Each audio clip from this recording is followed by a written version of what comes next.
Hello friends, आज से मैं आपको एक्सप्लेन करूंगा एक बहुत ही interesting action mystery thriller anime जिसका नाम है ब्लैक गॉड। ये एनिमे डॉपलगैंगर जैसे कॉन्सेप्ट पर बेस्ड है। अगर आपको डॉपलगैंगर के बारे में नहीं पता तो मैं बताता हूँ। कहा जाता है कि इस दुनिया में एक ही जैसे दिखने वाले 3 लोग होते हैं और गलती से भी अगर उन तीनों हमशक्ल में से एक भी हमशक्ल एक दूसरे के सामने आ गए तो उनमें से किसी एक की जान जाना निश्चिंत है। इंटरनेट पे ऐसे बहुत से रियल डॉपलगैंगर के केस पड़े हुए हैं जो बहुत ही ज्यादा क्रीपी और डरावने हैं। आप चाहे तो जाके सर्च कर सकते हो। और सच में ये डॉपलगैंगर का कॉन्सेप्ट बहुत ही ज्यादा एंगेजिंग है, इसलिए आपको ये एनिमे देखने में बहुत ज्यादा मजा आने वाला है। तो ज्यादा टाइम ना वेस्ट करते हुए चलिए इस एनिमे का एक्सप्लेनेशन शुरू करते हैं।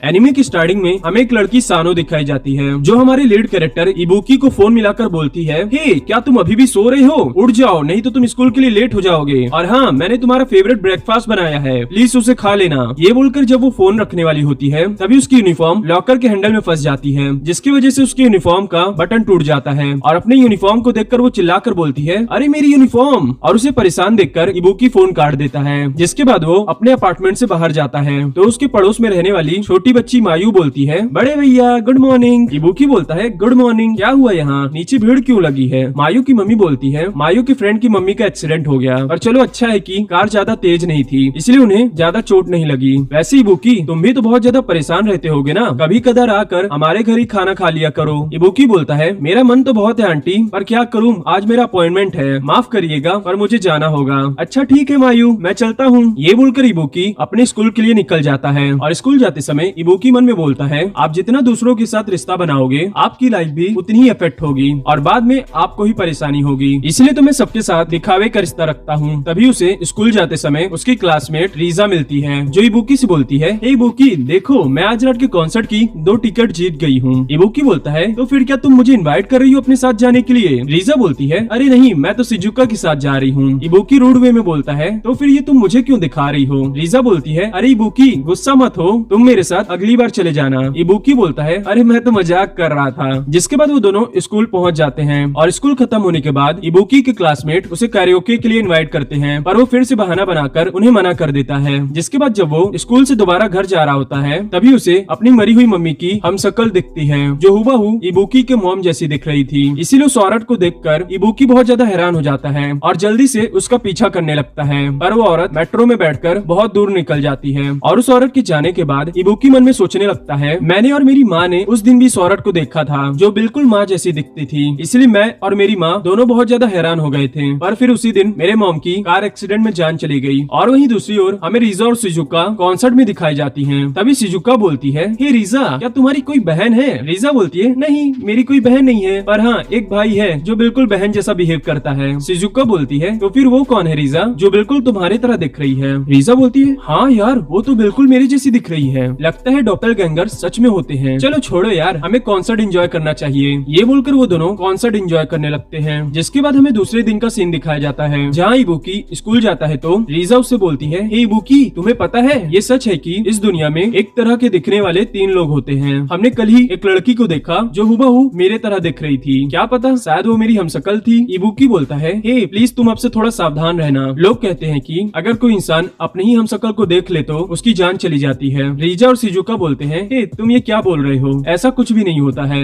इबुकी बोलता है, हाँ मैं भी मजाक ही कर रहा था। जिसके बाद हमें शाम का सीन दिखाया जाता है जहाँ इबुकी एक रेमन शॉप पर बैठकर रेमन खा रहा होता है। तभी एक होमलेस लड़की रेमन शॉप के पास आकर बोलती है, क्या मुझे रेमन मिल सकते हैं? शॉप ओनर बोलता है, अगर तुम्हारे पास पैसे हैं तो तुम्हें रेमन मिल जाएंगे। वो लड़की बोलती है, हाँ मेरे पास पैसे हैं, ये देखिए। रेमन शॉप ओनर बोलता है, क्या तुम मजाक कर रही हो, इतने में रेमन नहीं आ पाएगा। ये सुनकर वो लड़की बोलती है, इसका मतलब मुझे रेमन नहीं मिलेगा? शॉप ओनर बोलता है, नहीं। ये सुनकर वो लड़की इबुकी के रेमन को घूरने लगती है और उसे घूरता हुआ देखकर इबुकी उसे अपना रेमन दे देता है। और रेमन पाने के बाद वो लड़की और उसका पेट ऐसे रेमन खा रहे थे जैसे वो दोनों बहुत दिन से भूखे हों। तभी शॉप ओनर बोलता है, हे इबुकी क्योंकि तुमने अपना रेमन उस लड़की को दे दिया है इसलिए आज का रेमन मेरे तरफ से तुम्हें ट्रीट। इबुकी बोलता है, इसकी कोई जरूरत नहीं है, वैसे भी मेरे पापा जल्दी मुझे पैसे भेजने वाले हैं। शॉप ओनर बोलता है, इबुकी क्या तुम अकेले रहती हो? इबुकी बोलता है, हाँ मैं अकेले रहता हूँ। शॉप ओनर बोलता है, तो फिर तुम्हारी मॉम कहाँ कहाँ है? इबुकी बोलता है कुछ साल पहले उनकी कार एक्सीडेंट में जान चली गई जब मैं बहुत छोटा था। ये सुनकर शॉप ओनर बोलता है माफ करना, मैंने तुम्हारे मम्मी के बारे में पूछ लिया। इबुकी बोलता है कोई बात नहीं, क्या आपने डॉपलगैंगर के बारे में सुना है? लोग कहते हैं कि इस दुनिया में एक ही तरह दिखने वाले 3 लोग होते हैं और अगर गलती से भी किसी ने अपने हमशक्ल को देख लिया तो उसकी जान चली जाती है। और मेरे मॉम के साथ भी ऐसा ही हुआ, उन्होंने अपने हमशक्ल को देख लिया था और उसी दिन उनकी जान चली गई। और इबुकी की सारी बात सुनकर होमलेस लड़की बोलती है ऐसा नहीं है, ये सिर्फ इमेजिनेशन है, असलियत में सिर्फ डॉपललाइनर होते हैं। इस दुनिया में हर इंसान की 3 कॉपीज हैं पर उन सब का लग एक दूसरे से बिल्कुल अलग है। और अगर गलती से भी ओरिजिनल रूटेड इंसान की मुलाकात उसके सब्स्टिट्यूट हमशक्ल से हो जाती है तो उस सब्स्टिट्यूट हमशक्ल को बीमारी, एक्सीडेंट और बाकी बहुत सारी रीजनों के साथ एनिहिलेट कर दिया जाता है। और सब्स्टिट्यूट हमशक्ल के एनिहिलेट होने के बाद उस सब्स्टिट्यूट हमशक्ल के सारे लग रूट पर्सन में ट्रांसफर हो जाते हैं। और मुझे लगता है तुम्हारी मॉम भी सिर्फ एक सब्स्टिट्यूट थी जिन्होंने गलती से रूट वर्जन को देख लिया था, इसलिए उन्हें कार एक्सीडेंट के द्वारा एनिहिलेट कर दिया गया। और ये सब सुनकर इबुकी मन में बोलता है ये लड़की क्या बोल रही है। तभी एक आदमी पीछे से आकर उस होमलेस लड़की को बेसबॉल बैट से बहुत जोर से मारता है जिसकी वजह से वो लड़की दूर जाके गिरती है। और उस होमलेस लड़की को इंजर्ड देखकर शॉप ओनर बोलता है हे लड़की तुम ठीक तो हो? ए तुम कौन हो और तुम इस लड़की को मार क्यों रहे हो? और शॉप ओनर के बोलते ही वो आदमी शॉप ओनर को भी बेसबॉल बैट से जोर से मारता है जिसकी वजह से शॉप ओनर भी दूर जाके गिरता है। और शॉप ओनर को मारने के बाद वो आदमी दोबारा से उस लड़की को मारने जाता है और बोलता है अब मैं फाइनल ब्लो में इस लड़की को मार डालूंगा। ये बोलकर वो अपना बैट बहुत तेजी से घुमाता है और वो मार पाता उससे पहले ही इबुकी आकर उस आदमी को पटरे से मारता है और शॉप ओनर से बोलता है हे मिस्टर जल्दी से पुलिस को फोन मिलाओ। और इबुकी के बोलते ही वो आदमी इबुकी को भी जोर से मारता है और बोलता है हमारे मामले में टांग न तड़ाओ 2 कौड़ी के इंसान। तभी वो होमलेस लड़की होश में आती है और बोलती है वो रेमन वो मेरे लिए बहुत ज्यादा कीमती था क्योंकि पहली बार किसी ने मुझे रेमन की ट्रीट दी थी और तुमने उसे गिरा दिया, मैं तुम्हें माफ नहीं करूंगी। वो आदमी बोलता है मुझ संभाल के बात करो, तुम एक मामूली सी मोटो सुमिटामा हो। ये बोलकर वो आदमी दोबारा से बेसबॉल बैट से उस लड़की को मारता है पर इस बार वो लड़की अपने हाथ से उसके अटैक को रोक देती है और उल्टा उस आदमी को जोर का पंच मारती है। और पंच खाने के बाद वो आदमी बार बार उस लड़की पे अटैक करने लगता है पर वो लड़की उसके हर एक अटैक को डॉज कर दे रही थी। पर तभी एक अटैक उस लड़की को लग जाता है जिसकी वजह से वो लड़की दूर जाके गिरती है। जिसके बाद वो आदमी उस लड़की के पास जाता है और बेसबॉल बैट से उसका गला दबाने लगता है और थोड़ी देर तक गला दबाने के बाद वो बहुत जोर से उसका चेहरा कार के शीशे में पटकने लगता है जिसकी वजह से उस लड़की को बहुत सारी सीरियस इंजरीज आ जाती हैं और वो बेहोश होकर नीचे गिर जाती है। और उस लड़की की हालत देखकर वो आदमी बोलता है तुम्हारे जैसे फ्रेश मोटो सुमिटामा का टारा चखने का बहुत मन है पर मैं क्या करूं, मुझे ऑर्डर मिला है कि तुम्हें जिंदा वापस लेके जाना है। और तभी अचानक से वो लड़की उठकर उस आदमी को जोर की लात मारती है और लात मारने के बाद वो उस आदमी पे लगातार अटैक करने लगती है और इस बार उसके अटैक पहले से बहुत ज्यादा पावरफुल थे इसलिए उस आदमी को बहुत सारी सीरियस इंजरीज आ जाते हैं और वो बेहोश हो जाता है। जिसके बाद वो लड़की इबुकी से बोलती है माफ करना तुम इन सब में इन्वॉल्व हो गए, तुम्हें चोट तो नहीं लगी? इबुकी बोलता है नहीं, पर तुम हो कौन? वो लड़की बोलती है मेरा नाम कुरो है और मैं एक मोटो सुमिटामा हूँ और ये है मेरा पेट जिसका नाम है पुनी पुनी। तुमने मुझे रेमन की ट्रीट दी उसके लिए बहुत शुक्रिया पर तुम्हारा सारा रेमन बर्बाद हो गया, उसके लिए सॉरी। और हाँ अब मेरे जाने का समय हो गया है इसलिए मुझे जाना पड़ेगा। हे पुनी पुनी चलो। ये बोलकर कुरो अपने पेट के साथ वहाँ से जाने लगती है और उसे जाता हुआ देखकर इबुकी बोलता है हे तुम कहाँ जा रही हो? कुरो बोलती है अपने भाई को जान से मारने। जिसके बाद हमें इबुकी घर पर दिखाया जाता है जहाँ वो हर समय कुरो के बारे में सोच रहा होता है और सोचने के बाद वो सानो से बोलता है हे माना कि तुम मेरी चाइल्डहुड फ्रेंड हो पर इसका ये तो मतलब नहीं तुम मेरे वजह से हर समय परेशान होती रहो, इन सब की कोई जरूरत नहीं है। सानो बोलती है अगर मैं तुम्हें अकेला छोड़ दूंगी तो तुम अपना ख्याल ठीक से नहीं रखोगे इसलिए मुझे तुम्हारी परवाह करनी पड़ती है। तभी सानो की नजर पास ही में पड़े फोटो एल्बम में जाती है और उस एल्बम को देखकर सानो बोलती है पुरानी यादें ताजा हो गई। वैसे इबुकी तुम दूसरों के ज्यादा क्लोज इसलिए नहीं जाते हो ना क्योंकि तुम्हें डर लगता है कि अगर तुम दोबारा किसी के क्लोज जाओगे तो तुम्हारी माँ और तुम्हारे पिछले दोस्तों की तरह उनकी भी जान चली जाएगी। ये सुनकर इबुकी मायूस सा चेहरा बना लेता है और उसके चेहरे को देखकर सानो बोलती है माफ करना मुझे ऐसा नहीं बोलना चाहिए था। तभी इबुकी न्यूज में सुनता है कि आज शाम टोक्यो में एक्सीडेंट के चलते 3 लोगों की जान चली गई। ये रहे उन सभी विक्टिम्स के नाम जिनकी जान उस एक्सीडेंट में गई। सबसे पहली है यामाडा रिसा,